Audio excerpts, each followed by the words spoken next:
মন্ত্রী পরিষদের সদস্য ছিলেন, আওয়ামী লীগের বিভিন্ন পর্যায়ের নেতা ছিলেন, 14 দলের নেতারা ছিলেন, ক্যাবিনেট পার্লামেন্টের বিভিন্ন পর্যায়ের নেতা ছিলেন, সেক্রেটারি ছিলেন, এমন ব্যক্তিবর্গদের মধ্যে আজকে মোট 13 জনকে আদালতে হাজির করা হয়েছিল। আজকের দিনটা বাংলাদেশের আগামী দিনের যারা ফ্যাসিস্ট এবং স্বৈরাচারী হবেন তাদের জন্য একটা শিক্ষার দিন।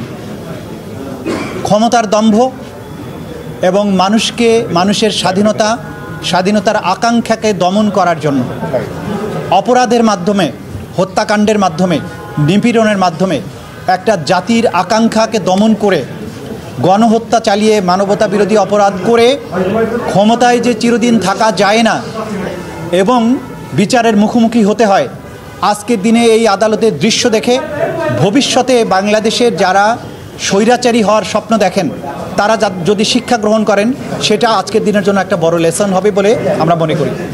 আজকে এই আন্তর্জাতিক অপরাধ ট্রাইব্যুনালে বিগত সরকারের আমলের 13 জন ক্ষমতাশালী ব্যক্তিকে হাজির করা হয়েছিল, যাদের বিরুদ্ধে জুলাই এবং আগস্টের যে মানবতা বিরোধী অপরাধ, গণহত্যা এবং অন্যান্য অপরাধ যেগুলো আন্তর্জাতিক আইনের অপরাধ, সেগুলো সংগঠনের দায়ে তাদেরকে উপস্থিত করা হয়েছিল। আজকে আদালতে আমরা এই অপরাধ সংগঠনের পেছনের যে পটভূমি আছে সেটা ব্যাখ্যা করেছি কিভাবে 2009 সাল থেকে ক্রমান্বয়ে একটা রাষ্ট্রযন্ত্রকে ক্রমান্বয়ে ব্যবহারের মাধ্যমে সমস্ত রাষ্ট্রীয় প্রতিষ্ঠানগুলোকে রাজনীতিকরণ, দলীয়করণ, পারিবারিকীকরণের মাধ্যমে একটা নিপীড়ক সংস্থায় পরিণত করেছিল। একটা ডেমোক্রেটিক রিপাবলিক, সেইটাকে কিভাবে একটা নিপীড়ক এবং ফ্যাসিবাদী নিপীড়নকারী সরকারে পরিণত করা হয়েছিল সেই স্টোরি পটভূমি আমরা তুলে ধরেছি। যেই পটভূমিতে একটা রাষ্ট্র ক্রমান্বয়ে জনগণকে বিভিন্ন সময় হত্যা করে, আমরা বলেছি পিলখানা হত্যাকাণ্ডের মাধ্যমে প্রতিরক্ষা ব্যবস্থাকে ধ্বংস করা হয়েছে, শাপলা চত্বরে সাধারণ মানুষকে হত্যা করার মাধ্যমে প্রতিবাদী জনতাকে স্তব্ধ করা হয়েছে, ডিজিটাল সিকিউরিটি অ্যাক্টের মাধ্যমে মানুষের বাকস্বাধীনতা, অন্যায় এবং নিপীড়নের বিরুদ্ধে যে ভয়েস জনগণের, সেটাকে রুদ্ধ করা হয়েছে। এইভাবে একের পর এক গণতান্ত্রিক প্রতিষ্ঠানগুলো ধ্বংস করেছে, নির্বাচন ব্যবস্থাকে ধ্বংস করেছে, শুধুমাত্র একজন ব্যক্তি বা তার পরিবারকে ক্ষমতায় রাখার উদ্দেশ্যে।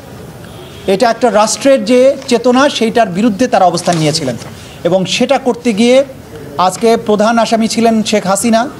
শুধুমাত্র তাকে রক্ষা করা এবং তাকে ক্ষমতা রাখার জন্য এই অপরাধগুলো সংগঠিত হয়েছে এবং এই সমস্ত অপরাধের সবচাইতে বড় দায় হচ্ছে শেখ হাসিনার এবং তার নির্দেশে তাকে ক্ষমতায় রাখার উদ্দেশ্য বাস্তবায়নের জন্য আজকে বাকি যে 13 জনকে উপস্থিত করা হয়েছিল তারা ক্যাবিনেটের সদস্য হিসাবে সরকার দলের বিভিন্ন দায়িত্বশীল পদে অধিষ্ঠিত থেকে, কেউ সরকারের আমলাতন্ত্রের মধ্যে জন স্বরাষ্ট্র সচিব ছিলেন, তারা এমপি ছিলেন, 14 দলীয় জোটের নেতা ছিলেন, রাজনৈতিক সহকর্মী ছিলেন, তারা সবাই মিলে এই অপরাধগুলো সংগঠন করেছেন নৃশংসভাবে। 2000-এর মতো 1500-এর অধিক ছাত্র তরুণ জনতাকে হত্যা করেছেন, 25,000-এর বেশি মানুষকে আহত করেছেন। গোটা বাংলাদেশ জুড়ে নৃশংসতা চালানো হয়েছে, সিভিলিয়ানদেরকে নিষ্ঠুরতম পন্থায় হত্যা করা হয়েছে। হত্যার পরে তাদের লাশ দাফনে বাধা দেওয়া হয়েছে, আহতদের চিকিৎসা করতে বাধা দেওয়া হয়েছে, লাশকে পুড়িয়ে দেওয়া হয়েছে, দাফন করতে দেওয়া হয় না, গোপনে দাফন করতে বাধ্য করা হয়েছে। হসপিটালে চিকিৎসার পরে মৃত্যুবরণকারীদের ডেথ সার্টিফিকেটে পোস্টমর্টম করতে দেওয়া হয়নি, ডেথ সার্টিফিকেটে লিখতে দেওয়া হয়নি যে গানশট ইনজুরিতে মারা গেছে। এই ধরনের অপরাধ সংগঠন তারা করেছে, তারা আজকে উপস্থিত করা হয়েছিল। আমরা যেটা আদালতের কাছে জানিয়েছি যে এই অপরাধ একই সাথে সারা বাংলাদেশে 56,000 বর্গমাইল জুড়ে একদম ব্যাপক ভিত্তিক মাত্রায় সংগঠিত হয়েছে এবং টার্গেটেড ওয়েতে পারসিকিউশন করা হয়েছে।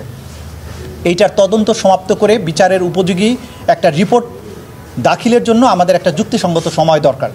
আমরা 2 মাস সময় চেয়েছিলাম, আদালত আজকে 1 মাস সময় মঞ্জুর করেছেন। 1 মাস পরে আবার এই রিপোর্ট দাখিলের জন্য থাকবে, সেদিনে হয়তো আসামিদেরকে নিয়ে আসা হবে এবং আমরা আশা করছি খুব দ্রুতই এই রিপোর্ট আমরা তদন্তের সংস্থার কাছ থেকে পেয়ে যাব এবং মামলাটি তখন আনুষ্ঠানিক বিচারের জন্য তার যাত্রা শুরু করবে। এই সরকার অর্থাৎ বিগত যে আসামি যারা ছিলেন তাদের সরকার যখন ক্ষমতায় আসে তখন থেকে এই গুম, খুন এবং কনসেন্ট্রেশন ক্যাম্পে নিয়ে নির্যাতনের যে বিভৎসতা আপনারা ইতিমধ্যে জেনেছেন। আমাদের তদন্ত সংস্থা এগুলো আমরা তথ্য পাচ্ছি বা আপনারা গুম কমিশনের কাছ থেকেও জানতে পেরেছেন যে সেই নির্যাতন ক্যাম্পগুলো কতটা নিষ্ঠুর ছিল। সেই নিষ্ঠুর ক্যাম্পগুলোতে যে পদ্ধতিতে নির্যাতন করা হয়েছে সেটা দ্বিতীয় বিশ্বযুদ্ধকালীন সময়ে হিটলারের নাৎসি বাহিনীর যে কনসেন্ট্রেশন ক্যাম্পগুলো ছিল সেই ধরনের নিষ্ঠুরতার সাথে তুলনীয়, একই প্যাটার্নের। সেই কথাগুলো আমরা বলেছি যে এরা শুধুমাত্র যে গণহত্যা করেছে তাই নয়, অপহরণ, গোপন কারাগারে আটক এবং টর্চারের যত ফর্ম আছে সেই ফর্মে এই মানুষদেরকে টর্চার তারা করেছেন এবং করার মাধ্যমে নাজিদের সেই নৃশংসতার স্মৃতিকে তারা বাংলাদেশে ফিরিয়ে এনেছে। প্রথম কথা হচ্ছে আমাদের যে আইন শৃঙ্খলা রক্ষাকারী বাহিনীর রিপোর্ট যেটা দাখিল করেছেন 1 নম্বর মামলায়, যে একমাত্র আসামি শেখ হাসিনা, তার ব্যাপারে রিপোর্ট এসেছে তিনি দেশের বাইরে পালিয়ে আছেন, ভারতে অবস্থান করছেন। সেজন্য আমাদের পক্ষ থেকে আমরা ফর্মাল রিকোয়েস্ট পাঠিয়েছি ইন্টারপোলের কাছে রেড নোটিশের মাধ্যমে যে তাকে পেলে যেন গ্রেপ্তার করা হয়। পরবর্তী পদক্ষেপ বাংলাদেশ সরকার ইতিমধ্যে বলেছেন যে এর বাইরেও পদক্ষেপ আছে, যেহেতু তার বিরুদ্ধে মানবতা বিরোধী অপরাধ সংগঠনের অভিযোগ আছে এবং তার বিরুদ্ধে গ্রেপ্তারি পরোয়ানা জারি আছে, তাকে ভারতের সাথে সম্পাদিত যে অপরাধীর বহিঃসমর্পণ চুক্তি সেইটার মূলে তাকে ফেরত চাওয়ার জন্য বাংলাদেশ গভর্নমেন্ট চিন্তা করছেন বলে গতকালকে প্রধান উপদেষ্টা তার বক্তব্যে বলেছেন। সুতরাং সেই প্রক্রিয়াতেও বাংলাদেশ যাচ্ছে, এটা আমরা আদালতের কাছে জানিয়েছি। আপনার দ্বিতীয় প্রশ্ন ছিল যে যারা এখানে আজকে উপস্থিত হয়েছেন যে 13 জন, তাদের বিরুদ্ধে সুপিরিয়র রেসপন্সিবিলিটি ছাড়া কোনো অভিযোগ আছে কিনা? হ্যাঁ, মোটা দাগে তারা প্রত্যেকেই সুপিরিয়র কমান্ড রেসপন্সিবিলিটির দায়ে অভিযুক্ত, কারণ তারা নির্দেশ দিয়েছেন, পরিকল্পনার সাথে সম্পৃক্ত ছিলেন, সরাসরিও জড়িত ছিলেন, কমপ্লিসিট করেছেন। স্বরাষ্ট্র সচিব, স্বরাষ্ট্রমন্ত্রী তারা সরাসরি সম্পৃক্ত ছিলেন নির্দেশনা দেয়াতে। এবং আন্তর্জাতিক আইনে আপনারা জানেন যে অপরাধ সংগঠনের প্ররোচনা দেয়া, প্ল্যানিংয়ের সাথে থাকা, অপরাধ প্রিভেন্ট করতে শক্তি থাকা সত্ত্বেও প্রিভেন্ট না করা, যারা পারপিট্রেট করেছে তাদেরকে শাস্তি দেওয়ার ক্ষমতা থাকা সত্ত্বেও শাস্তি না দেয়া, প্রিভেন্ট করার চেষ্টা না করা, এই সবগুলোই আন্তর্জাতিক অপরাধ ট্রাইব্যুনাল আইন 1973-এর অধীনে আইনে অপরাধ। এই অপরাধের দায় এই প্রত্যেক আসামির উপরে আছে, সেটা আমরা আদালতকে জানিয়েছি।